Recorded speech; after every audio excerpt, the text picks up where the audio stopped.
జరుగుతూనే చూస్తున్నాం. కేంద్ర సహాయం గురించి ఏం చెప్తారు?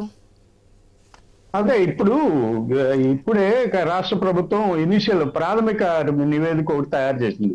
దాదాపు 1600 కోట్ల రూపాయలు నష్టం జలవనరుల శాఖకు జరిగిందని, 1200 కోట్ల రూపాయలు నష్టం రహదారులు శాఖకు జరిగిందని, అట్లా 400 కోట్లు పంచాయతీరాజ్ శాఖకు జరిగింది. సో ఇది ప్రాథమిక అంచనానే, ఇది పూర్తి అంచనా కూడా కాదు. అది 6880 కోట్లు అడిగింది కేంద్రాన్ని. కేంద్రం మరి దాన్ని పట్ల చూసుకోవాలి.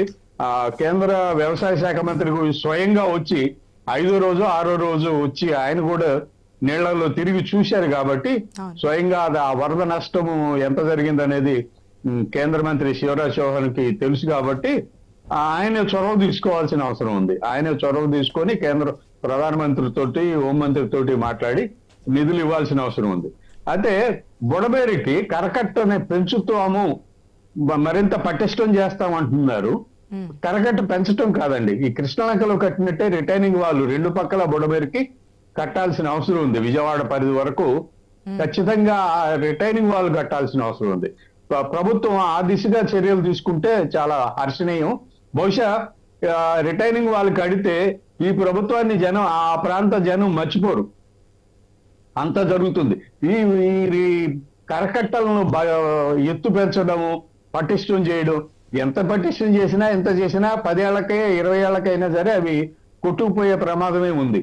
కాబట్టి ఇప్పుడు ఇందాక రఫీ గారు చెప్పినట్టు 60 ఏళ్ల క్రితం వరద వచ్చిందంటే అంత వరద మళ్ళీ ఇప్పుడు వచ్చింది అంటే ఈ వరద మళ్ళీ 60 ఏళ్ల తర్వాత అయినా రావచ్చు.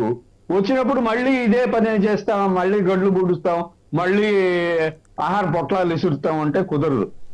వ్యవస్థ మారిపోతుంది.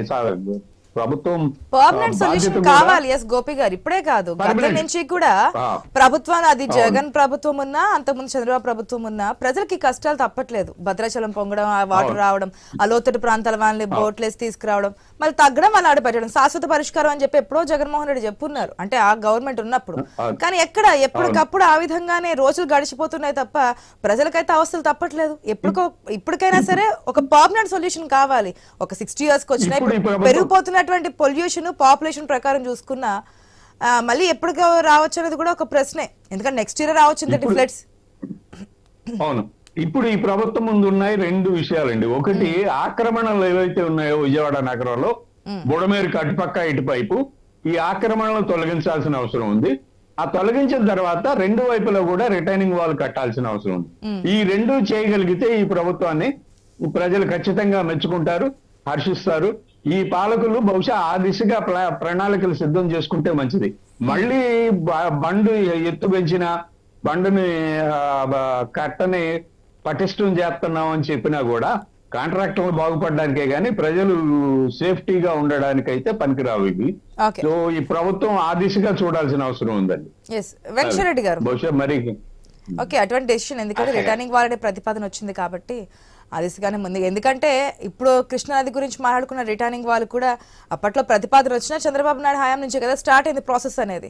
తర్వాత వచ్చిన ప్రభుత్వం కూడా దాన్ని కంటిన్యూ చేశారు, అది కంప్లీట్ అయింది. ప్రజల్ని ఇవాళ భారీ నష్టం నుంచి సేవ్ చేస్తున్నారు. ఇప్పుడు కూడా దానికి ప్రతిపాదన ముందు తీసుకెళ్లడము చేయడం అనేది జరగాలి. వెంకటరెడ్డి గారు, ఇంతకుముందు మీరు ఒక పాయింట్ చెప్తా అన్నారు, నేను మీకు టైం ఇవ్వలేదు. సో ఏంటి కేంద్ర ప్రభుత్వం సహాయం గురించి చాలా వరకు క్వశ్చన్స్ వస్తున్నాయి.